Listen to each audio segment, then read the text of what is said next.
नमस्कार दोस्तों, स्वागत है आपका हमारे चैनल में। आज हम सुनेंगे भगवान सत्यनारायण की कथा। कलयुग में सत्यनारायण कथा को सुनने का बड़ा महात्म्य है। इसे सुनने मात्र से जीवन के सब कष्ट, रोग, व्याधि और दुख दर्द दूर हो जाते हैं। और सत्यनारायण पूजा में भगवान सत्यनारायण की पूजा की जाती है एवं उनकी कथा सुनाई जाती है।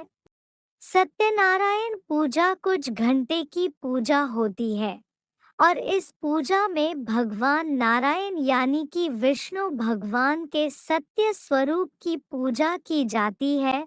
सत्यनारायण पूजा के बारे में स्कंद पुराण में बताया गया है। सत्यनारायण पूजा में कई छोटी छोटी कहानियों का संकलन है, जिसके द्वारा यह बताया गया है कि सत्य ही नारायण है, कि इस संसार में जो सत्य है वह स्वयं भगवान नारायण है और बाकी पूरी दुनिया मिथ्या है, यानी कि उसका कोई अस्तित्व नहीं है। इसलिए जो भी व्यक्ति भगवान विष्णु के सत्य स्वरूप की पूजा करता है और उसके अनुसार ही अपने कर्म करता है, भगवान उस पर अत्यंत प्रसन्न होते हैं और अपनी कृपा दृष्टि से उसके सभी कष्ट और दुख दर्द दूर कर उनकी समस्त मनोकामना पूर्ण करते हैं। श्री सत्यनारायण पूजा सामग्री लिस्ट। भगवान सत्यनारायण या शालिग्राम जी की फोटो या मूर्ति। भगवान को विराजमान करने के लिए एक लकड़ी की चौकी। चौकी पर बिछाने के लिए एक सफेद वस्त्र। भगवान की पूजा के लिए थाल, रोली, चावल, मौली, दीपक, बत्ती और घी। पंचगव्य, पंचामृत, दूध, दही, घी, बुरा, शहद। केले के पत्ते। भगवान के भोग के लिए केले, तुलसी के पत्ते, मिठाई और पंजीरी का प्रसाद। दूर्वा, पान, कुमकुम। श्री सत्यनारायण पूजा विधि। श्री सत्यनारायण भगवान की पूजा उत्तर या पूर्व की ओर मुंह करके करें।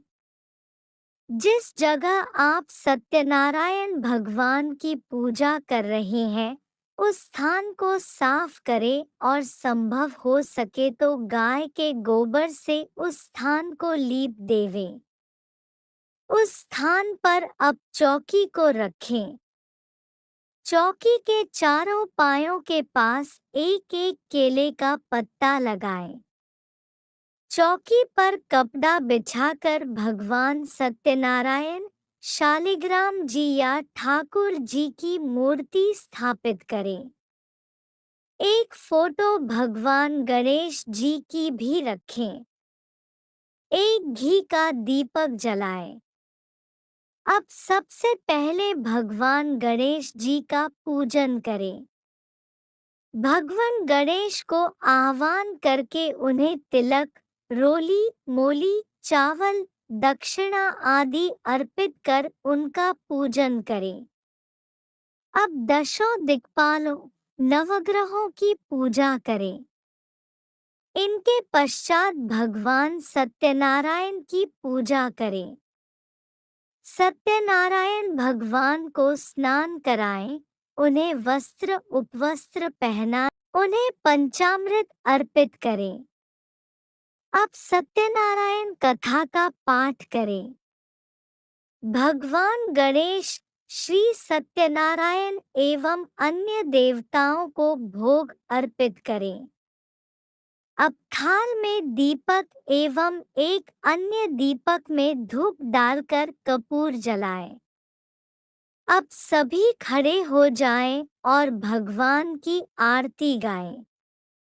प्राचीन काल की बात है, एक दिन शौनक आदि ऋषि नैमिषारण्य में स्थित महर्षि सूत के आश्रम पहुँचे। वहां पर पहुंचकर उन्होंने महर्षि सूत को प्रणाम किया और बोले कि हे ऋषि, इस जगत में सभी तरह के लौकिक सुख दुखों से मुक्ति एवं सुख समृद्धि वैभव पाने का सबसे सरल उपाय क्या है? तब महर्षि सूत बोले कि हे ऋषिगण, जो प्रश्न आपने किया है यही प्रश्न एक बार नारद जी ने भगवान नारायण से किया था और तब भगवान नारायण ने बताया था कि इस जगत के दुखों मुक्ति पाने और सुख समृद्धि वैभव पाने के लिए सबसे सरल एवं उत्तम उपाय है सत्यनारायण व्रत का पालन करना एवं कथा सुनना।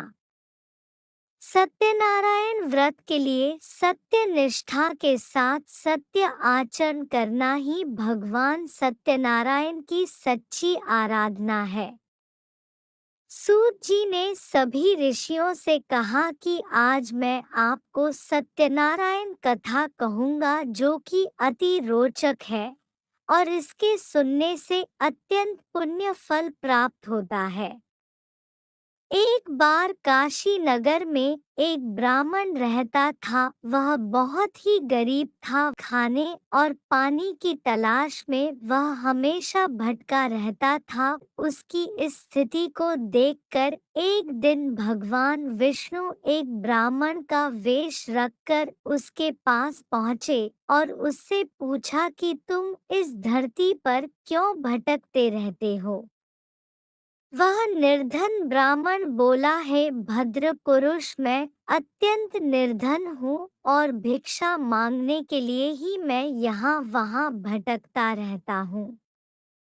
तब भगवान उससे बोले, हे ब्राह्मण श्रेष्ठ, आज मैं तुम्हें एक उपाय बता रहा हूँ। उसको करने से तुम्हारी सब परेशानी दूर हो जाएगी।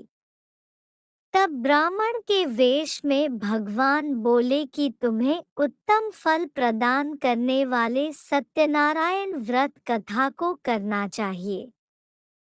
ऐसा कहकर भगवान वहां से अंतर्धान हो गए। अगले ही दिन उस ब्राह्मण ने विधि विधान के अनुसार सत्यनारायण कथा और व्रत का पालन किया, जिससे कुछ ही दिनों में उसके सारे दर्द दूर हो गए और वह अपने परिवारजनों और मित्रों के साथ आनंद पूर्वक जीवन बिताने लगा। अंत में अपने जीवन के वर्ष पूर्ण कर लेने के बाद वह ब्राह्मण सत्यलोक भगवान वैकुंठ के धाम पहुंचा।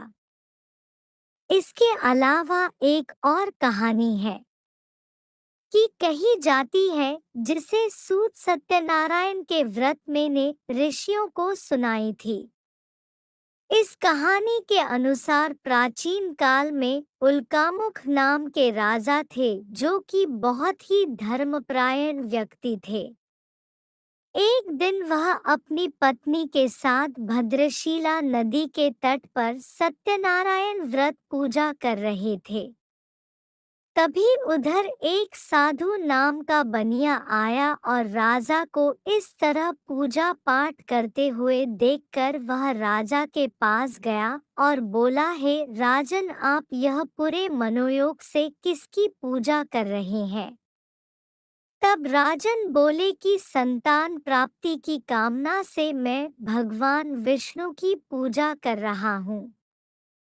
राजन से उस व्रत की सारी पूजा विधि जान उसने निश्चय किया कि वह भी संतान प्राप्ति के लिए यह व्रत करेगा।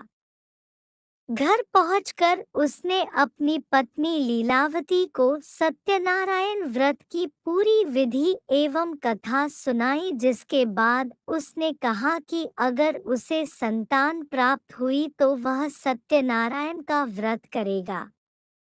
उसके व्रत संकल्प से भगवान सत्यनारायण की कृपा उस पर हुई। और 10वें महीने में ही उसकी पत्नी लीलावती ने एक सुंदर कन्या को जन्म दिया। उसका नाम उन्होंने कलावती रखा। एक दिन साधु की पत्नी ने उससे कहा कि अब हमारे घर कन्या भी हो गई है, अब तो हमें सत्यनारायण का व्रत करना चाहिए। तो साधु बोला कि जब इसकी शादी हो जाएगी तब हम वह व्रत करेंगे। कन्या के युवती हो जाने पर एक सुंदर वणिक पुत्र देखकर साधु बनिए ने अपनी बेटी कलावती का विवाह उसके साथ कर दिया। लेकिन दुर्भाग्य से वह सत्यनारायण व्रत पूजा करना भूल गया। कुछ समय बीतने पर वह अपने दामाद के साथ ही पास के रत्नसारपुर नगर में व्यापार करने गया। कुछ ही समय में उसका व्यापार अच्छा चलने लगा। लेकिन सत्यनारायण भगवान का व्रत नहीं करने पर भगवान उससे रुष्ट हो गए थे। एक दिन जब वह ससुर और दामाद साथ में खड़े थे तभी एक चोर राजा चंद्रकेतु का धन चुराकर उधर की ओर आ रहा था। उसके पीछे राजा के सैनिक थे। उन दोनों वणिक पुत्रों के पास आकर वह चोर डर से वह राजा का चुराया धन उन दोनों के पास छोड़कर भाग गया। पीछे से राजा के सैनिकों ने उनके पास धन देखा तो उन्हें पकड़कर वहां से ले गए। उसके बाद राजा के आदेश से उन्हें कारागार में डाल दिया गया और उनका सारा धन भी ले लिया। दूसरी ओर से बनिए के घर जहां पर उसकी पत्नी और बेटी रह रही थी उनका भी सारा धन चोरों ने चुरा लिया। उनके पास 2 वक्त का भोजन भी नहीं हो पाता था और दोनों माँ बेटी भूख प्यास से तड़पती हुई इधर उधर भटकने लगी। एक दिन साधु वणिक की बेटी कलावती एक ब्राह्मण के घर गई जहाँ पर सत्यनारायण व्रत पूजा हो रही थी। उसने वहां पर रहकर व्रत पूजा देखी और कथा सुनकर घर पहुंची और अपनी माँ को पूरा वृतांत सुनाया। उसने अपनी माँ से कहा कि सत्यनारायण व्रत करने से सारे दोहक दूर होते हैं और सारी कामनाएं पूर्ण होती है। इस तरह दोनों माँ बेटी ने अपने बंधु बांधवों के साथ सत्यनारायण पूजा एवं व्रत किया। सत्यनारायण पूजा से भगवान सत्यनारायण प्रसन्न हुए और राजा चंद्रकेतु को स्वप्न में दर्शन दिया और बोले कि दोनों वणिक निर्दोष है और उन्हें तुरंत छोड़ दे और उनका सारा धन दे दे, अन्यथा तुम्हारे पूरे राज्य एवं पुत्र का नाश हो जाएगा। राजा ने अपना स्वप्न पूरी सभा में सुनाया और दोनों वणिक पुत्रों को उनका धन देकर छोड़ दिया। इस तरह जो भी भगवान सत्यनारायण का व्रत एवं पूजा करता है उस पर भगवान सत्यनारायण की कृपा होती है और उसकी सभी मंगल कामनाएं पूर्ण होती है। बोलो सत्यनारायण भगवान की जय।